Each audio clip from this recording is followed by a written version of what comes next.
esta requisitoria. La justicia que tenemos y la que nos falta. Señores jueces, nunca más. Recibimos en la mañana de Así Son las Cosas al doctor Oscar Testa, el ex camarista columnista de temas judiciales en nuestro programa. ¿Cómo va, Oscar? ¿Todo bien? ¿Qué tal? Buen día, todo muy bien. Bueno, y además con Oscar vamos a recibir a un colega, prestigioso periodista de la capital provincial, del que hemos aludido en más de una oportunidad por sus trabajos. Saludamos a Adolfo Ruiz, que trabaja, entre otros medios, en Marca Informativa, y que ha hecho una interesante publicación sobre el tema que nos vamos a ocupar en la columna de hoy, que está ligada con las prisiones preventivas y de cómo en la provincia de Córdoba se han duplicado la cantidad de presos en las cárceles cordobesas. Adolfo Guillermo Jeremía y Oscar Testa, te saludamos. Buen día, ¿cómo te va? ¿Qué tal, Guillermo? ¿Qué tal, Oscar? Un placer. ¿Qué tal? Buen día, mucho gusto. Me honra la presentación, creo que un poco exagerada, pero bueno, va a ser lindo charlar un rato. Bueno, no, absolutamente merecida. Bueno, el trazo grueso lo hemos comentado, pero de lo que ocurre en Córdoba, del abuso de prisiones preventivas, es decir, mucha gente presa hasta que se determine si son culpables o inocentes de delitos, y además una superpoblación carcelaria, un tema sobre el que has trabajado mucho, Adolfo. Sí, realmente en Córdoba se dan situaciones que por ahí uno pensaría que son las normales, que son las de la ley, las que rigen todo el país, pero cuando uno se pone a mirar un poco los números se da cuenta que no, que Córdoba tiene algo parecido a un código procesal penal distinto, sui generis, o una interpretación por parte de los jueces no fundada demasiado en la ley, que hace que nuestra provincia sea por lejos la que mayor cantidad de personas encarceladas sin condena firme tiene. La cifra es bestial. En este momento, con cifras del 15 de junio, que son las cifras que podemos recabar, no oficialmente, pero sí son cifras oficiales porque vienen de adentro del servicio penitenciario, tenemos un total del 62,5% de los presos en las cárceles de Córdoba son técnicamente inocentes. La cifra está muy por encima del promedio nacional, que anda por debajo del 50%, y está muy por encima de provincias como Buenos Aires, que está en el 54%, y de provincias como Mendoza, que en otras épocas era el paradigma de todo lo que no se debía hacer en materia penal, y hoy por hoy tiene solamente un 25% de sus presos sin condena firme. Esta situación en Córdoba no es una casualidad, sino que da la impresión de que responde a una sistematicidad y a un criterio generalizado, que me parece que se baja de arriba hacia las fiscalías, que dispone que en caso de la mínima duda va preso, salvo que se demuestre lo contrario. Entonces ahí se va generando un problema que va repercutiendo después en todo el sistema penal, penitenciario, y con consecuencias que son muy malas. Adolfo, cuando decís se baja de arriba para abajo, ¿es una decisión política judicial o de política de administración pública? Yo tengo entendido, porque, a ver, el sistema de la justicia provincial está orquestado, y ahí nos corregirá el doctor Testa, de modo tal que las prisiones, en este momento, no las disponen, las prisiones preventivas, no las disponen los jueces, sino los fiscales de instrucción, ¿sí? Con lo cual, el fiscal de instrucción, sabemos que el Ministerio Público Fiscal es un órgano extrapoder que no pertenece ni al partido, ni al Poder Ejecutivo, ni al Judicial, pero que en los hechos responde a una bajada de línea de una Fiscalía General, donde se desarrolla la política criminal, por así decirlo. Entonces, si las libertades de un montón de personas en Córdoba están en manos de fiscales y no de jueces, y esos fiscales son nombrados por el Poder Ejecutivo y responden a directivas de un Ministerio Público Fiscal, de un fiscal general también nombrado por el Ejecutivo, y bueno, las conexiones son directas, digamos. Me tendrían que convencer a mí de que no es así, y a los hechos nos podemos remitir. Sí, efectivamente, esa es una situación que se viene dando de manera sistemática, es decir, evidentemente que la relación directa existente entre la cabeza del Ministerio Público Fiscal y el resto de las estructuras administrativas de la provincia son innegables y evidentemente también tiene que ver.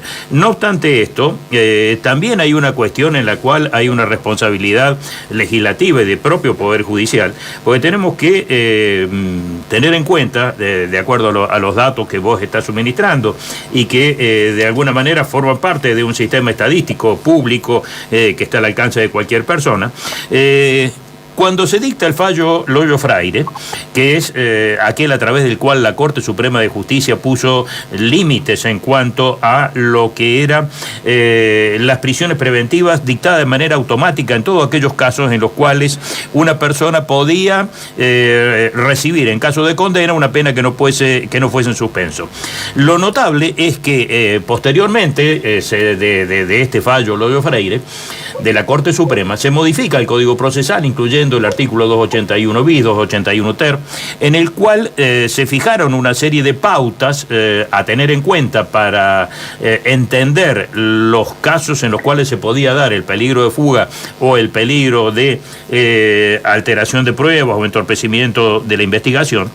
Y sin embargo, con esos parámetros, el incremento de las prisiones preventivas ha sido exponencial y de la cantidad de gente detenida.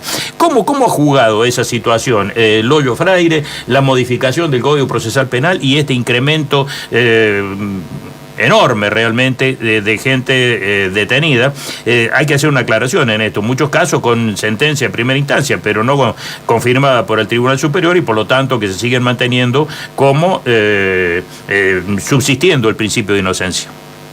Claro, el caso Loyo Freire, que fue paradigmático y parecía marcar un enderezamiento de las políticas en Córdoba, tuvo efecto de muy corto plazo. Algunas personas recuperaron su libertad durante los procesos, pero después no se tomó como un criterio a seguir. Se modificó el Código Procesal Penal y básicamente una de las cuestiones fundamentales que había en esa modificación era que las prisiones preventivas ya no iban a ser dictaminadas por los fiscales, que era lo que hablábamos un poco antes, sí, sino por los jueces de control en una audiencia oral. O sea, ¿qué significaba?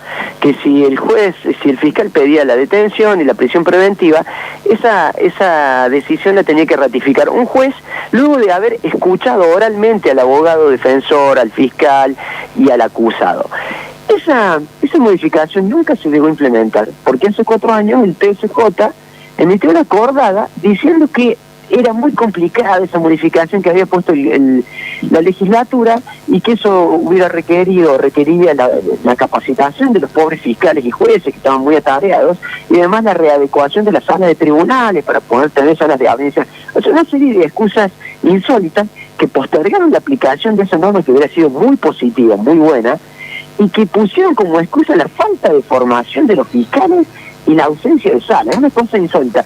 Por eso un poco con la pregunta anterior esto se relaciona, porque no solamente esto es responsabilidad de los fiscales, sino también del TSJ, que firmó una acordada insólita, una acordada ñoqui, digamos, una acordada planera, ahora que nos gusta tanto acusar con esos términos, en el cual ni fiscales ni jueces tienen ni tiempo, ni ganas, ni sabiduría para aplicar una reforma que les ordenó la legislatura, o sea, un cuerpo elegido por el voto del gente. Entonces, da la sensación de que no hay una intención ni de la política del Ejecutivo ni de la política del TSJ para solucionar un problema que viene creciendo a pasos agigantados y que genera... A ver, porque la gente que nos está escuchando dice, más si que nos metan todos presos, ¿qué problema hay? ¿Qué nos calentamos? En realidad esto repercute directamente en la vida cotidiana de la gente, por 2 razones. La primera es que uno está mucho más cerca de terminar en prisión de lo que cree, porque cualquier tipo de episodio, de una estafa, haber participado, haber puesto plata, por ejemplo, en Generación Zoe, o en OneCoin, o en otras causas que se han abierto, uno puede terminar preso quizás aún teniendo toda la mejor buena voluntad de invertir dinero o hacer alguna cuestión así. Pero por el otro lado, con estas absurdas cárceles abarrotadas de gente procesada y sin condena firme, se hace imposible que nuestras cárceles cumplen el requisito y la función para la que fueron hechas, que es el tratamiento penitenciario, es decir, la recuperación, la reinserción, la resocialización de las personas que han cometido un delito y que tienen que ser, entre comillas, recuperadas para volver a la sociedad. Si tenemos estas cárceles absurdas, con estos números absurdos, con imposibilidad material de recuperar a esas personas, lo único que estamos haciendo es regar la plantita de la reincidencia y después asustarnos porque los índices delictivos se van a las nubes. Entonces, yo a veces me pregunto, ¿cuál es el negocio de esta locura de meter gente presa a mansalva, impidiendo que las cárceles funcionen para lo que tienen que ser y mortificando alevosamente a un montón de gente que se la tiene presa cuando no se la tiene que tener? Realmente no tengo la respuesta a eso. Sí, es una situación que realmente preocupa mucho, por lo menos a quienes lo vemos desde afuera y que hemos militado eternamente dentro de la idea de que la prisión preventiva debe ser dictada exclusivamente en los casos en donde realmente lo justifica y no encerrar una cantidad extraordinaria de gente que ni siquiera podría llegar a tener la posibilidad de entorpecer la investigación y de profugarse porque carecen de los medios económicos, culturales, sociales, etcétera, para poder hacerlo. En definitiva... Sí, además, perdón, Adolfo, hay otra cuestión, ¿no? ¿A quiénes se les ordena la prisión preventiva? Porque aquí también hay un sesgo, porque no son todos los que inician un proceso judicial los que van presos. Generalmente son los más vulnerables, los que no tienen capacidad de hacer lobby social. Aquí hubo un caso muy subrayado, incluso por nosotros, a un pibe humilde de Vicuña Maquena, lo metieron casi un año preso, sospechoso de ser el autor material del crimen del sacerdote, que sigue impune, aunque ahora hay otros 2 detenidos, y el chico estuvo un año preso cuando él desde el primer día dijo no tengo nada que ver. Sin embargo, no hubo ningún detenido durante un tiempo prudencial relacionado con el crimen de Nora Dalmazo. El propio Macarrón pasó sus días sin estar ni una hora entre rejas, absuelto. Ahí hay una vara también, eso es cierto, pero ¿quiénes son los presos? Sí, es así, digamos, la justicia que tenemos es una justicia clasista. Por ahí leí en algún lado que decía la justicia es una víbora que muerde los pies de las personas que están descalzas. Y eso, digamos, no solamente se da con las prisiones preventivas, sino también con las condenas. Y ese es un problema de más vieja data y más sistemático, y me parece que es más grave que el que estamos discutiendo, porque es así y porque se hace muy poco por resolverlo. Uno dice, bueno, a un raterito, a un chorito, obviamente hay que meterlo adentro y que espere el proceso y el juicio adentro, y a un estafador, si pone una fianza, puede estar afuera. El tema es que en los últimos tiempos llama la atención de que este segundo grupo, que habitualmente tenía ese privilegio de que con ellos sí se cumplía la ley, con lo cual en sí no es un privilegio, sino que es simplemente el cumplimiento de la ley, también se está empezando a cebarse el tema de las prisiones preventivas totalmente innecesarias. La semana pasada estuve leyendo algo de la causa de los sanadores egipcios, esta secta que funcionó en Tras la Sierra. Sí. Bueno, ahí tuvieron a 7 personas detenidas durante más de un año y medio, personas que tenían, digamos, de que estaba dudoso si eran víctimas o victimarios, personas que habían sido sometidas prácticamente a esclavitud, en algunos casos de esclavitud sexual, por parte de un líder de una organización. Y la justicia de Córdoba en ningún momento se preguntó si esas personas eran víctimas o victimarios, ni les hizo una pericia psicológica, ni hizo una pericia psicológica sobre el líder de la secta, ni le hizo una pericia contable y económica a las cuentas de esta gente que supuestamente eran parte de una asociación ilícita. Y no, por las dudas, adentro. Esta gente estuvo un año y medio casi en prisión, sin que nadie les preguntara nada. Entonces, me da la sensación de que eso que vos señalabas, Guillermo, que sigue sucediendo, ahora se ha ampliado y el derecho ni siquiera se cumple, mirá qué mal lo que estamos diciendo, con los que en otros momentos sí se les hacía valer. Da la sensación como que se ha cebado, se ha acelerado, se ha incrementado ese criterio de meter preso a la gente de primera y sin analizar si cumple o no los requisitos para estar adentro, y se ha ampliado mucho más la población que está padeciendo ese tipo de arbitrariedad. No sé si me explico, yo estoy medio bordeando los prejuicios, pero pero tratando de describir un poco cómo es la situación. Sí, tal cual. Y además, todo esto en un contexto en donde la sociedad pone a la inseguridad como la principal preocupación de la provincia de Córdoba. Es decir, que este estado de cosas judicial ni siquiera ha traído tranquilidad social. De ninguna manera. Es que esto también se relaciona con eso que te decía, de que estamos regando el bosque de la reincidencia. Porque si nosotros metemos gente a la cárcel, en algún momento necesariamente va a salir.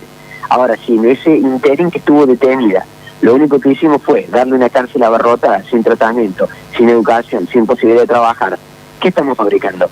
Sí, entonces, no nos quejemos de la suba del delito, porque a los tipos que metimos adentro para tratar de recuperarlo, lo único que hicimos fue arruinarlos más. Entonces, ¿cuál es el negocio? Es un monstruo que se retroalimenta y sale mucho más poderoso que cuando entró. ¿Se entiende? Sí. Entonces, es tan absurda la situación que uno cuando que es el periodismo, cuando uno se enfrenta a una situación muy absurda, uno se tiene que preguntar, esta gente no puede ser tan perversa, ni tampoco puede ser tan ignorante. Acá hay algo, y es lo que yo me pregunto. Mi pregunta, y no tengo la respuesta, es ¿dónde está el negocio de tener tanta gente adentro? Digamos, ¿quién se beneficia? ¿Quién se retroalimenta? El negocio siempre es monetario, siempre es económico. Yo tengo algunas hipótesis, pero no termino de entender, no me termino de cerrar por qué sucede esto en Córdoba. Y cuál es el beneficio que obtienen los que disponen de este tipo de cosas que van en contra de la ley. Es una inquietud que se las tiro. Por ahí alguno de ustedes, de los oyentes, nos ayuden a responder esta pregunta que por el momento no la tengo. Sí, lo que pasa también ahí, hay otra cuestión que tampoco se puede dejar de lado, ¿no? Lo que vos estabas diciendo respecto de que no se ha instrumentado la audiencia de prisión preventiva, está prevista en el Código desde hace varios años ya, y el Tribunal Superior mira para otro lado, no crean los cargos de jueces de control que hacen falta para poder tomar las audiencias y demás.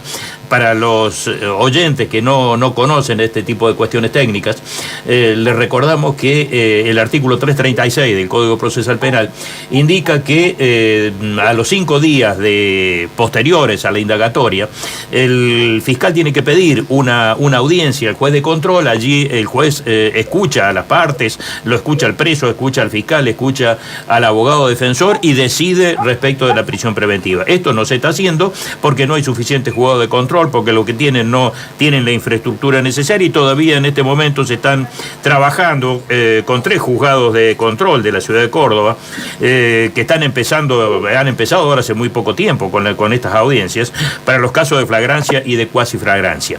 Pero bueno, al margen de esta cuestión, hablamos de la cuestión política y de la dependencia del Ministerio Público, de la cabeza del Ministerio Público Fiscal.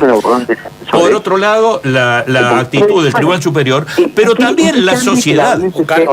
O sea, repetí, por favor, Adolfo, repetí la reflexión, se interrumpió la reflexión tuya, repetila, por favor. Se cortó, no importa, ya lo despedimos. Sí, te cortamos. Sí, bueno, cerramos la idea, Oscar, porque también se nos fueron los tiempos. El punto es que la sociedad, cuando uno plantea este tipo de cuestiones en cualquier ámbito, vuelve a hablar de la famosa puerta giratoria. Exacto, y están hablando de que son demasiado pocos y que tendrían que haber infinitamente más adentro, exactamente. Entonces, ¿cómo uno se pregunta dónde está parado en este tipo de situaciones? Porque están las cárceles abarrotadas de gente, son depósitos de gente realmente, porque no obtienen ningún tipo de reinserción social. El sistema no reacciona a esto y la sociedad no lo exige. Bueno, si usted no tiene la respuesta, sabe que nos deja con mayor grado de incertidumbre, porque nosotros ¿cómo la vamos a encontrar? El problema, claro, es que si esto, yo creo que como todos los desarrollos de las sociedades y de sus estructuras políticas, apuntan siempre desde la perspectiva del reclamo social, y estamos acá en presencia de una situación que uno ve que es absolutamente injusta, que realmente no soluciona absolutamente nada, sino que agrava la entidad de los problemas, tal cual lo estaba diciendo nuestro entrevistado de recién, y sin embargo, la sociedad sigue reclamando más de lo mismo. Sí, bueno, ayer Pablo Callejón lo entrevistó al juez Andruet y le preguntó respecto de los juicios abreviados, que cada vez son más frecuentes, Y Andrés criticó duramente a los fiscales. Habrá que preguntarnos, lo vamos a hacer seguramente en otro momento, si no están fallando los fiscales. Y si fallan los fiscales es porque hay una mala conducción del fiscal general o es la presión social y los fiscales están actuando casi políticamente por conveniencia, listo. Hay sospecha, adentro preso y después vemos. Caemos al mismo lugar. Es decir, es como que realmente la cosa apunta a tener la mayor cantidad de presos posibles y sabiendo positivamente de que ni siquiera están en las condiciones mínimas, porque es como decía Adolfo recién, es decir, salen peores, sin ninguna duda, salen más peligrosos, salen sabiendo delinquir de manera más afinada o con niveles de desesperación más grandes, lo que los torna infinitamente más peligrosos o estar en la calle. Gracias, Oscar. Hasta la semana que viene. Hasta la semana que viene. Así son las causas.